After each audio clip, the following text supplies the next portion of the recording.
they create the word iota.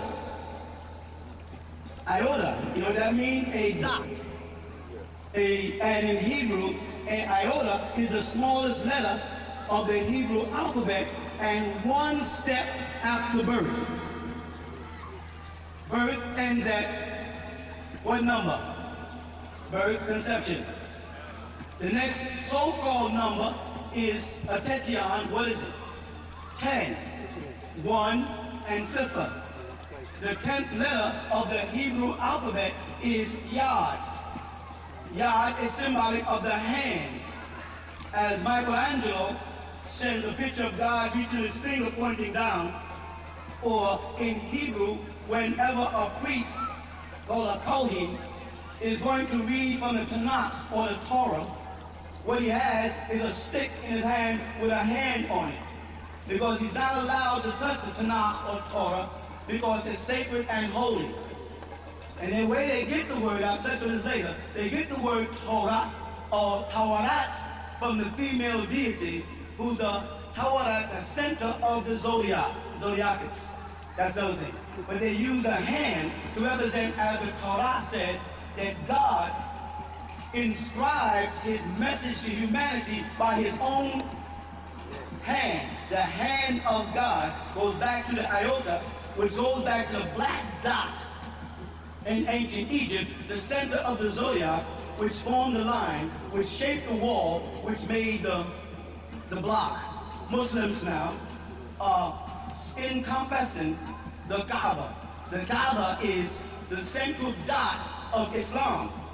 The wall in Jerusalem, the Wailing Wall, became the central dot from where Solomon's temple was built, and a specific spot in that temple where the Ark of the Covenant sat, in the Holy of Holies, became the form of the Kaaba, where the people of ancient Israel used to circle. All these practices go all the way back to ancient Egypt. Back to your question, right? The one deity, Tammuz of Babylon, became the Hashem or Adonai or the Allah or the God or the, when you say Theos, you go plural. When you say Elohim, you go plural. In Arabic, they say Alahat in the Quran is plural. They'll say there is no plural for Allah subhanahu wa ta'ala in the Quran, yet in the Quran you'll find the gods in Arabic as Alahat. So they must eliminate that and make like it doesn't exist. The Christians gotta make like Theos is the Greek and its deity, they gotta make like it's one God. And the Jews have to take Elohim and just go to Elo, because Elo again in Hebrew you'll find in the first chapter of Genesis, in the third chapter of Genesis, the very first word is there, right? There. And that there in Hebrew is Elo. They gotta keep on pulling you away from the divine principle.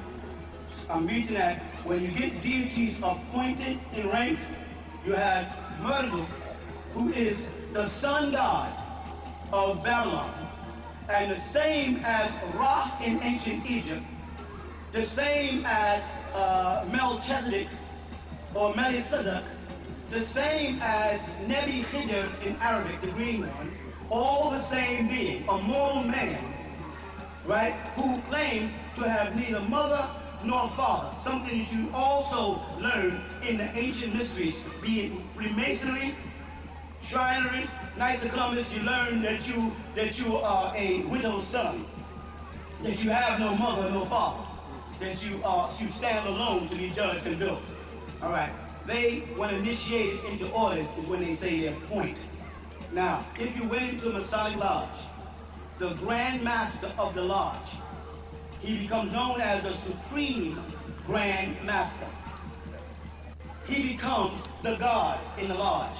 He's sitting in the east of the lodge, and above his head is the symbol of geometry, the G. The G in actuality in English is nothing but a circle and a square. Circle, square. And that's the roots of all geometry, which is responsible for Geo, or Gaia, or Earth, or G, or Ki, or Anunnaki. So the Grand Master in the lodge, who sits on that central seat, the seat of God, has deacons on one side, and I don't want to go into too much, But his beings in the lodge would sit to his right and his left, the same way Jesus would sit to the right and the left, or the cherubim sit on one side and so and so. He becomes God of the lodge. And he's controlling the whole planet. He's deciding, like a zodiac, in which direction all these souls seeking light would go. And they say they're traveling east, but in actuality, you cannot travel east without traveling west. You can't go in any one direction at any one time. There's no way you can travel due east without traveling due west. Because once you pass the point in which you decided was due east, you're on your journey around to west. So when you enter the lodge and you're traveling for the light due east, you're only getting to the G, so because the G is the mask of God that you then take down and you become a master. And if you're raised like a son to the right point, you're sitting on that throne as God. Tammuz, or the appointment of God in the Bible, or the appointment of Ra, or the appointment of Re, are positions in the mystery order of Tahuti. Re was a person. Re withered.